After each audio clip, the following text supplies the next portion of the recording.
The rain in Weaverville, California, did not fall. It attacked. It drummed against the cedar shingles of the small cabin like 1,000 frantic heartbeats. It turned the dust of the main road into a thick, red slurry of mud and despair. Mei Lin stood by the window. She watched the shadows stretch like skeletal fingers across the Trinity Alps. She smoothed the silk of her purple dress. The fabric was a ghost from another life. It was a garment of Canton, a world of high stone walls, incense smoke, and ancestral whispers. Now she was a world away. The year was 1882. Inspired by historical events and conditions of the American frontier, this is a fictional story. Inspired by historical events and conditions of the American frontier, this is a fictional story. This story contains references to discrimination faced by Chinese immigrants in the late 19th century. These references are included for historical context only. And beneath the floorboards of Mei Lin's cabin, a frightened young man was hiding. If her husband discovered him, she could lose everything she loved before sunrise. The air in the mountains had turned cold and sharp. It wasn't just the coming winter. It was the chilling news from Washington, D.C. President Chester A. Arthur had signed the Chinese Exclusion Act. For people like Mei Lin, the law felt like a shadow. It followed her into the market. It followed her home. And now it threatened the family she loved most. Then she heard it. The heavy, rhythmic thud of boots on the porch. Thomas was home. Thomas was 51 years old. His dark hair had begun to silver at the temples. Years of mountain winters had carved deep lines into his weathered face. But his kindness remained untouched. He was built of granite and quiet, unyielding kindness. He was a logger, a man who spoke the language of timber and saws. He kicked the mud from his boots. Mei Lin took a deep, shaky breath. She forced a smile as the heavy oak door swung open. Thomas smelled of pine sap and damp wool. He looked at her. His eyes softened. They always softened when they found her. He reached out to touch her cheek. His hand was rough. It was calloused from years of hauling massive pine and fir logs. But his touch was as light as a falling leaf. "You look beautiful tonight, May," he whispered. His voice was a low rumble, like distant thunder. She leaned into his palm. She felt the warmth of his skin. She felt the safety of his presence. But in her heart, a heavy stone remained. She was carrying a secret. She thought Thomas would never discover it. It was a secret she had kept for 3 agonizing months. A secret that could destroy the fragile life they had built. She thought she could carry the burden alone. She thought she could protect him. But secrets are like the rain. Eventually, they seep through the cracks. They wash away the foundation of the house. Thomas hung his heavy coat by the fire. The flames crackled, casting dancing orange shadows on the walls. He sat at the wooden table. Mei Lin had polished that table until it shone like a mirror. She served him a bowl of hot beef stew. Her hands shook, just a tremor, but she set the spoon down too quickly. Thomas noticed. He always noticed the small things, the way she bit her lip when she was worried, the way she looked at the floorboards when she was afraid. "The town is restless, May," he said quietly. He didn't look up from his bowl. "The men in the saloon are talking about the new law. They want everyone who doesn't belong to leave Weaverville." Mei Lin felt a chill that the fire couldn't touch. She thought of the posters on the town walls, the yellow peril, they called it. She thought of the riots in San Francisco. "And what do you say to them, Thomas?" she asked. Her voice was barely a whisper. He stopped eating. He looked her straight in the eyes. "I tell them I already have my world right here. I tell them you are my wife. I tell them that no law in Washington can change a man's heart." Mei Lin wanted to cry. She wanted to fall into his arms and scream the truth. But fear is a powerful cage. It bars the door. It silences the tongue. She looked toward the back of the cabin. Behind the heavy oak wardrobe was a small hidden door. It led to a crawl space beneath the floorboards. In that damp, dark space, a young man was waiting. His name was Lee. He was her younger brother. He had arrived on a cold night in August, hidden in a wagon. He had no papers that could protect him under the new law. If the sheriff found him, Lee would be shackled. He would be sent back to a country ravaged by famine and war. Or worse. If the town found out Thomas was hiding a Chinese man without papers, they could turn on him before nightfall. They could destroy everything Thomas had spent years building. Mei Lin told herself she was protecting Thomas by staying silent. She believed if he didn't know, he couldn't be blamed. But the weight of the lie was becoming unbearable. Every time Thomas kissed her, she felt like a thief. Every time he spoke of their future, she saw a dark cloud. The rain intensified. It lashed against the glass window. It sounded like 1,000 tiny hammers trying to break in. Thomas finished his meal in silence. He seemed distracted. His ears were pricked toward the sound of the storm. "Did you hear that?" he asked suddenly. Mei Lin froze. Her blood turned to ice. "Hear what, Thomas?" "A cough," he said. He stood up slowly. It sounded like it came from beneath the floor. Mei Lin's heart hammered against her ribs. Lee had been sick with a chest cold for days. She had been sneaking him herbal tea in the dead of night. "It's just the wind, Thomas," she said. Her voice was high and tight, like a wire about to snap. "The old house moans when it rains." Thomas didn't sit back down. He walked toward the wardrobe. Mei Lin stepped in his path. She put her small, trembling hands on his massive chest. "Please, Thomas," she whispered, "sit by the fire. You are tired from the mill." Thomas looked down at her. For the first time in their marriage, there was a flash of something sharp in his eyes. It wasn't anger. It was something far worse. It was hurt.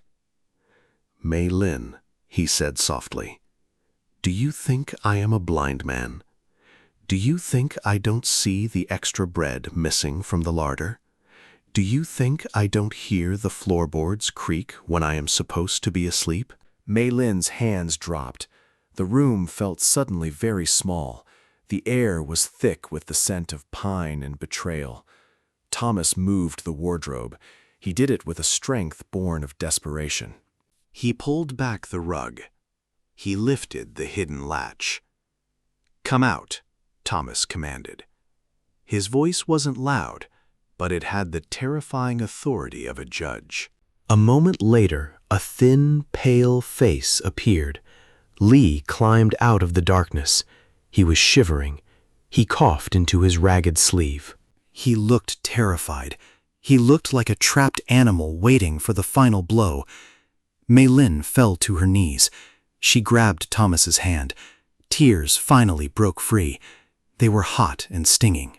"Please," she sobbed, "don't turn him away. He is all I have left of my mother. He didn't mean to break the law. The law broke him first." Thomas stood very still.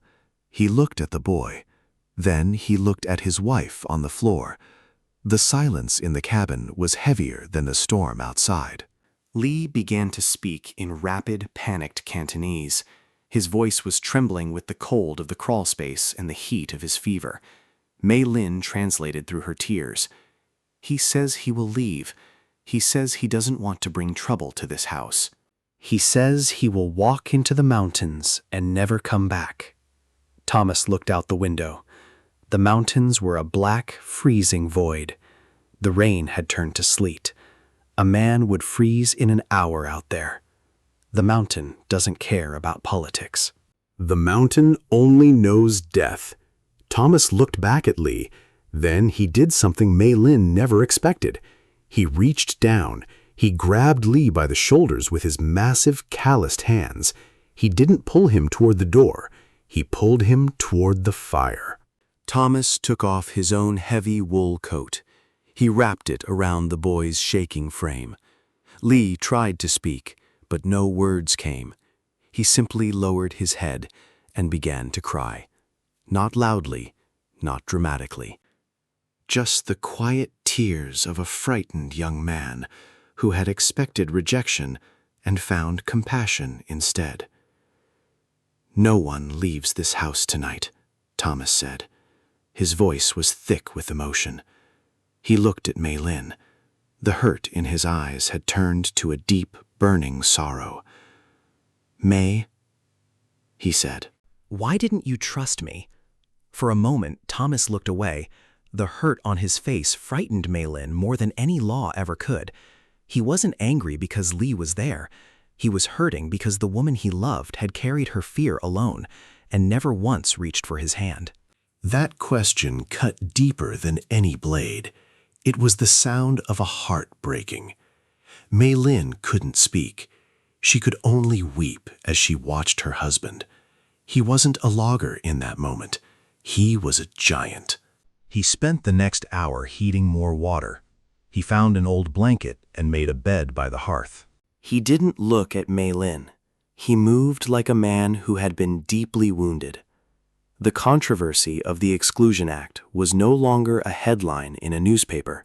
It was in his living room. It was in the marrow of his marriage. Finally, Lee fell into a fitful sleep. He was warmed by the fire and the weight of Thomas's coat. Thomas sat back at the table. Mei Lin approached him slowly. She sat across from him.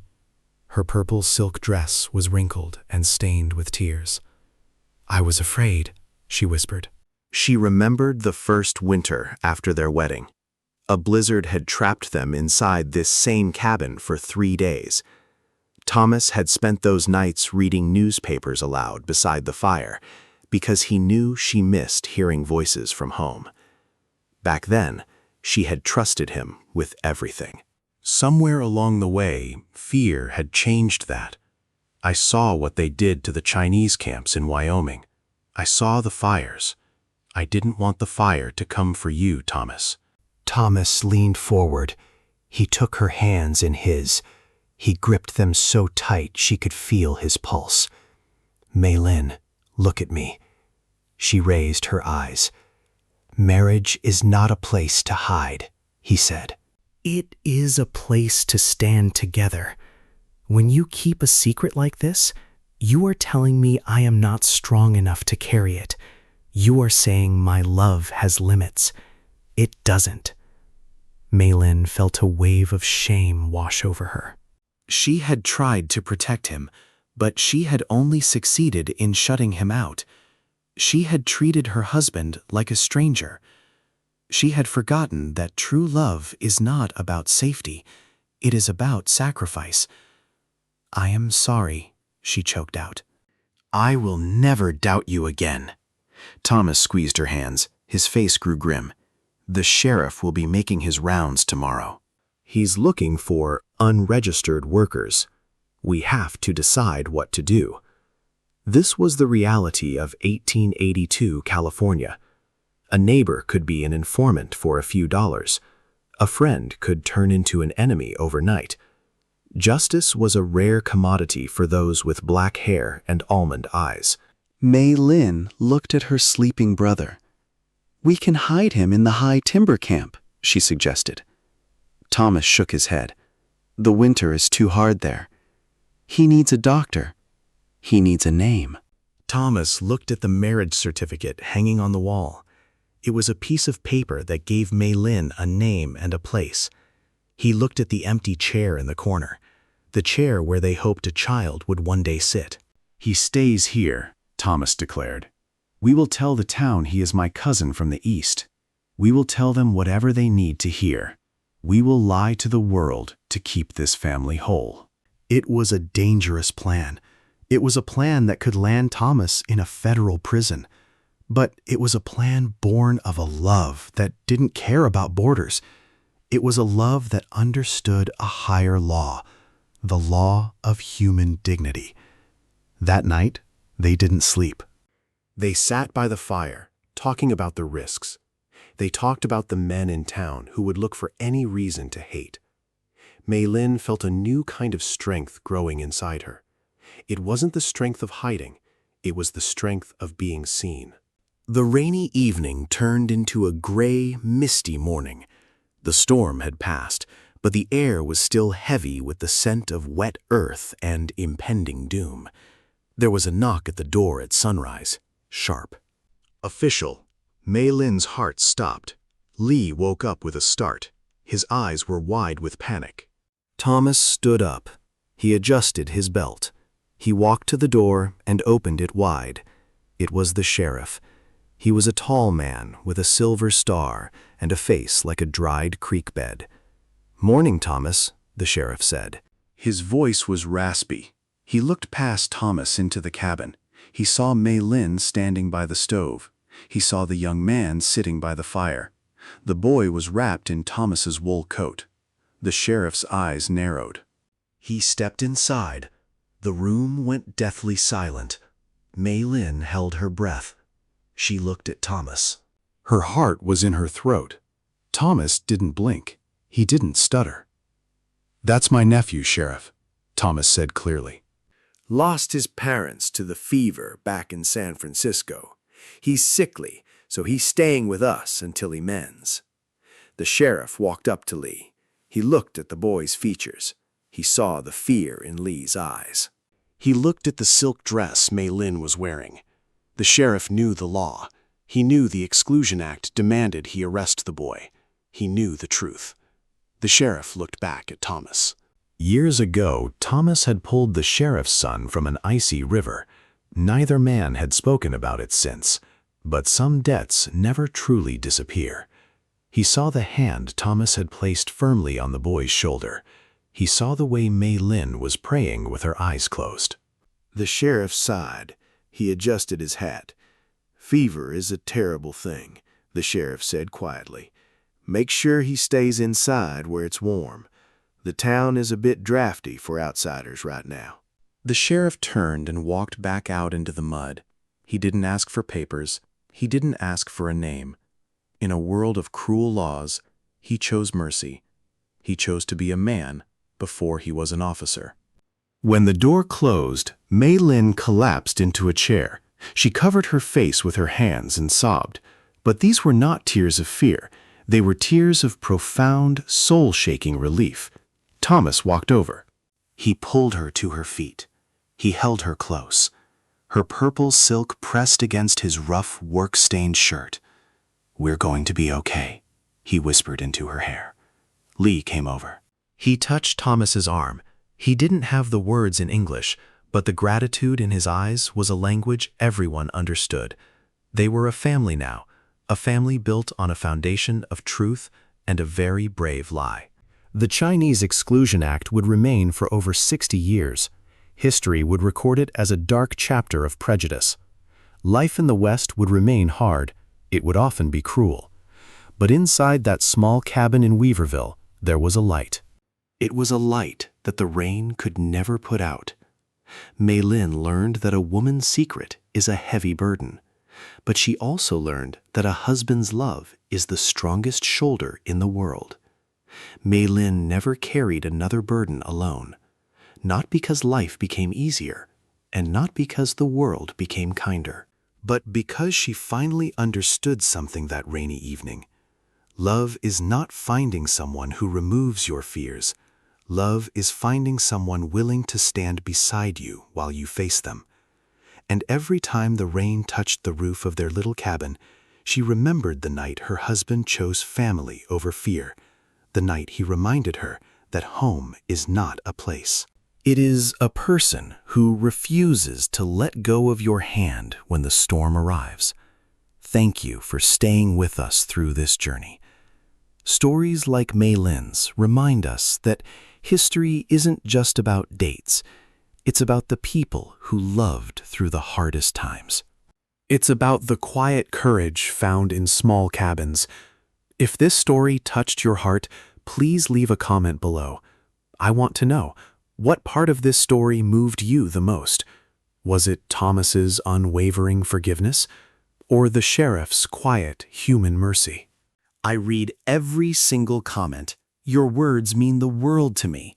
Don't forget to subscribe so you don't miss our next story. I promise it's one you won't want to miss. Next time, we're going to tell a story about a hidden letter found in an old trunk. A letter that revealed a secret identity in a small prairie town. It's a story of mystery and a love that lasted 60 years. I'll see you in the next video. Take care of your heart and take care of your family.